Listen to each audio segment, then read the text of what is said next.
It started as a stupid joke, one of those pranks that sounds funny when everyone's had a few drinks and no one thinks about the consequences.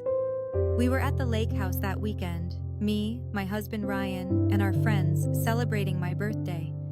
Ryan had been the target of teasing all night, cracking dad jokes and acting like the overprotective husband while everyone laughed. Then my best friend Claire said, "Hey, what if we leave him at the rest stop when we get gas tomorrow, just for laughs?" Everyone chuckled, and in the heat of the moment, I agreed. I wish I hadn't. The next morning, we stopped for fuel halfway back to the city. Ryan went inside to grab snacks, and Claire winked at me. Now or never. I hesitated, but everyone was in on it. They laughed, saying he'd get an Uber, that it was just a harmless joke.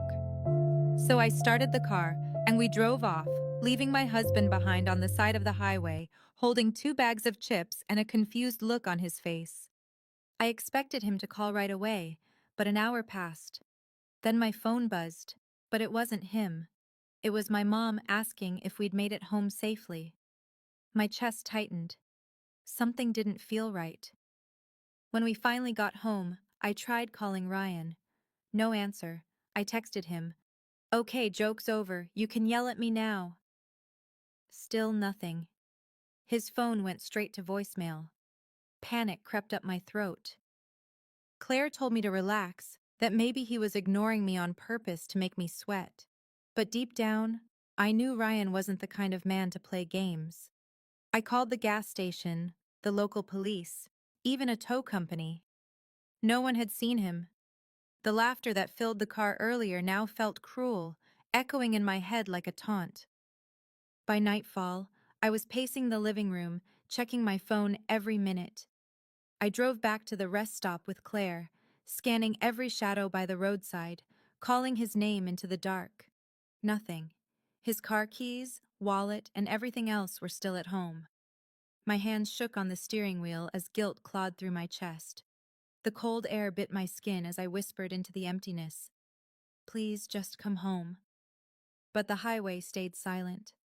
That night, I barely slept. Every sound outside made me jump. I couldn't stop seeing his face as we drove away, that mix of surprise and hurt I hadn't noticed until it was too late. 3 days passed with no word. The police opened a missing person case. Reporters showed up, asking questions I couldn't answer. My friends avoided me. The same people who laughed with me couldn't even look at me now. My mother cried on the phone, saying she couldn't believe I'd gone along with something so careless. I had no excuse. Every minute felt like punishment. I barely ate, barely moved, just sat by the window waiting for headlights that never came. Then, on the 5th night, there was a knock at the door. My heart nearly stopped. I opened it, and there he was. Ryan stood there, covered in dirt, his face pale, his eyes hard. He looked different, not like the man I married. His jacket was torn and his hands were shaking, yet his voice stayed calm. Too calm. "Hi, honey," he said quietly. "Miss me?" My knees nearly gave out. I tried to hug him, but he stepped back, his expression unreadable. "You left me," he said almost in a whisper. "Miles away, alone." Tears poured down my face as I tried to explain, to apologize, to tell him it was supposed to be a joke, but he just stared at me. "A joke?" he said. "You thought it was funny to abandon your husband in the middle of nowhere?" His tone was low and controlled, the kind of calm that frightens you more than shouting ever could. He walked past me into the house, as if taking in every detail of a place he once knew.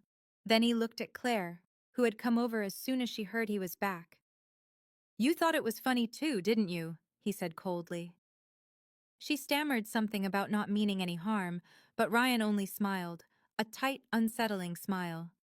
He didn't yell. He didn't touch anyone. He simply began moving through the house, gathering his things, the guitar he loved, his books, his jacket. When I asked where he was going, he said softly, "Somewhere people don't treat my pain like entertainment." He looked at me then, really looked at me, and there was so much sadness in his eyes, it broke something inside me. "You didn't just leave me on that road," he said. "You left me long before that." Then he walked out the door, closing it gently behind him. I thought that was the end, but it wasn't. A few weeks later, I started hearing things. People at work whispered that Ryan had told them everything. That video footage from the gas station had gone viral, the one where I laughed as we drove away. My reputation collapsed. Friends stopped calling. My company put me on leave. Even Claire moved away. The world saw what I'd done, and suddenly, no one was laughing anymore. One night, I found a note slipped under my door. It was in Ryan's handwriting, just one line. "I forgive you, but I won't forget." That's when I realized forgiveness doesn't always mean a second chance. Sometimes it's simply a way of saying goodbye forever.